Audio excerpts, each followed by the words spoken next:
নমস্কার বন্ধুরা, মিশন চন্দ্রমল্লিকা 2024-2025 এই সিরিজের ভিডিওগুলো আপনারা দেখছেন। আজকের এই ভিডিওতে একটি বিশেষ বিষয় নিয়ে আপনাদের সঙ্গে আলোচনা করব। তো আমাদের মধ্যে অনেকেই আছে, বিভিন্ন কাজে ব্যস্ত থাকি আমরা, এবং বিভিন্ন সমস্যার জন্য আমরা অনেক সময় গাছ ঠিকঠাক সময়ে বসাতে পারি না। আমাদের মধ্যে অনেকেই চন্দ্রমল্লিকা প্রেমী আছেন, হয়তো এবছর একটু গাছটা দেরিতে আমরা বসিয়েছি।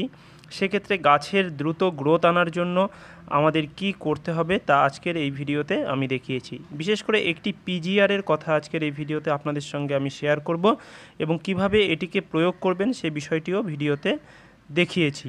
তাই অবশ্যই সম্পূর্ণ ভিডিওটি মনোযোগ সহকারে দেখুন। চন্দ্রমল্লিকা গাছের ফার্স্ট পটিং অর্থাৎ প্রাথমিক যে পটে আমরা গাছটিকে বসাই, তারপরে গাছে গ্রোথ আসতে একটু সময় লাগে। তো বন্ধুরা, এখানে আমার কিছু ফার্স্ট পটিংয়ের গাছ যেগুলো আমার এবছর একটু দেরি করে বসানো, এই গাছগুলো দেখুন ধীরে ধীরে বাড়ছে, এবং এগুলোর কিন্তু একবার দুবার করে পিঞ্চিং করাও হয়ে গেছে। তো এই গাছগুলোকে আমি এরপরে 8 ইঞ্চির পটে স্থানান্তরিত করব। তার আগে এই গাছগুলোর গ্রোথ বাড়ানোর দরকার রয়েছে। তো আমাদের অনেকেই এরকম গাছ এখনও রয়েছে যাদের, তাদের গাছের গ্রোথ যাতে দ্রুত আসে বা গাছটিকে যাতে দ্রুত ঝোপালো করা যায়, তো তার জন্য আমরা কি করতে পারি, আমরা যথারীতি যেমনভাবে পরিচর্যা করছি তেমন তো করবই।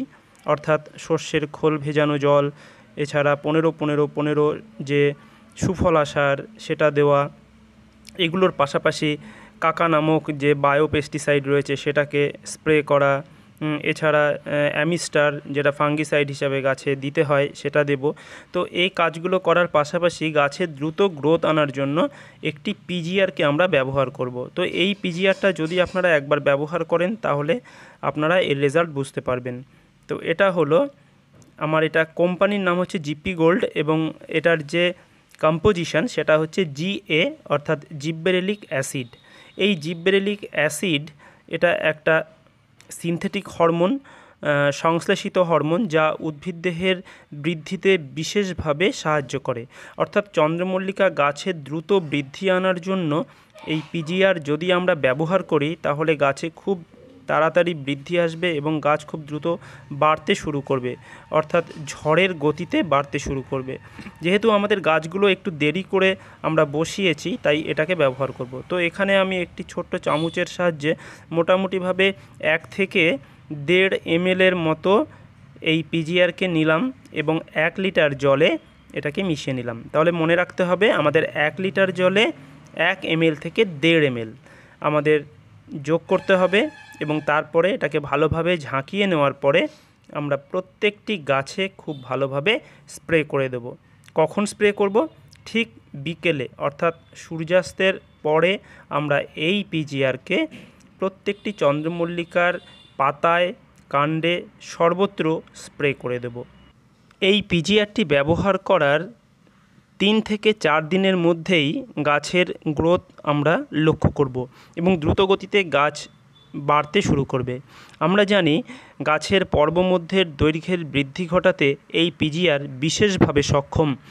তাই চন্দ্রমল্লিকা গাছের দ্রুত বৃদ্ধি ঘটাতে এই পিজিআরকে আমাদের অবশ্যই ব্যবহার করতে হবে।